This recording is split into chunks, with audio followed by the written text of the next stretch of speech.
Okay. Hi, everyone. Anthony Fantano here, the internet's busiest music nerd. I hope you're doing well.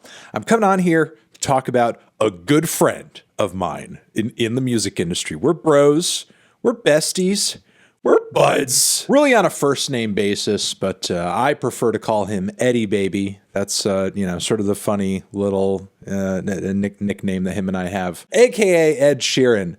He has recently been quoted by the one and only Rolling Stone as not really caring for music critics and not seeing the point in reviews, saying, "Why would you need to read a review? Listen to it," meaning the music. "It's freely available. Make up your own mind." We can't have this happen. Ed Sheeran's a free thinker. I had all of you eating out of the palms of my hands, and now that Ed Sheeran has said what he said, no one will ever read or listen to or watch a music review ever again. Oh my, why, Eddie Baby? Regardless of whether or not Ed Sheeran knows it or understands it, music reviews and criticism and opinions are just one sliver of the larger world of music discourse, which, despite music being freely available in one form or another since the internet and music on the internet being a thing, there has been no shortage of opinions on music. In fact,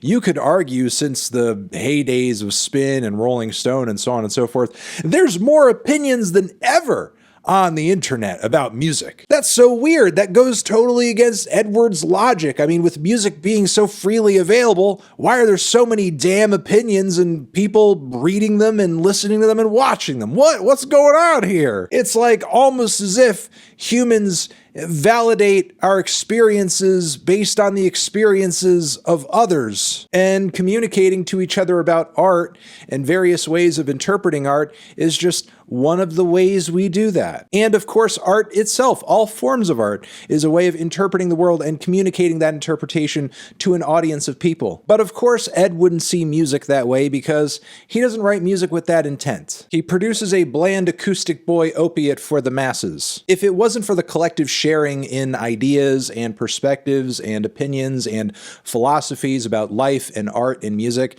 you wouldn't have such rich and interesting cultures surrounding genres like hip-hop or punk or electronic music. And again, Ed doesn't link music opinions or perspectives to any sort of thing with his music because there is no culture surrounding his music. He just writes tracks for dressing rooms. His most popular song is a shameless TLC ripoff. I mean, in one breath, Ed does actually kind of have a point, at least in regards to the albums that he drops, because as far as the art of criticism or the act of trying to, I guess, dive deeper into an album's inner workings or deeper meanings, there's not really any point in doing that with an Ed Sheeran album. It's very much a thankless act.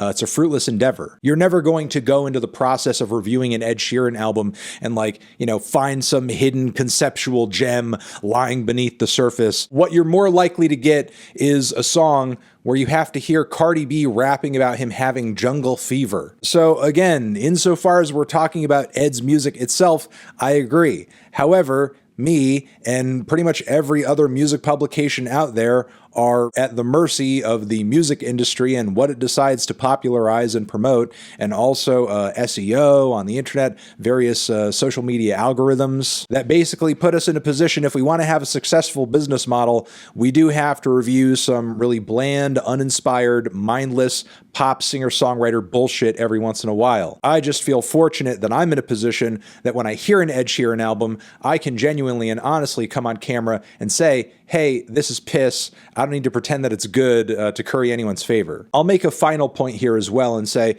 this take here from Ed is also an extreme reflection of his privilege in the music industry because, of course, he views the world of music as just, make up your own mind on what's good and just listen to what the streaming platforms are giving to you, namely my music. Meanwhile, there are tons of indie and underground artists out there toiling in obscurity, waiting for their chance where some some kind of platform picks them up or pushes their stuff or puts their music or their video or their whatever in front of the eyes of people who actually will enjoy it. There are loads of artists who would see incredible benefits by being promoted by the industry in the way Ed Sheeran's music is, by labels, by traditional media, by magazines that will basically print any crap he has to say, and of course, by streaming platforms, which Ed says again, hey, just go on there and just listen to whatever music you see or hear as soon as you go on the front page there on Spotify. But yeah, those are my thoughts on that. Let me know yours down in the comments. You're the best.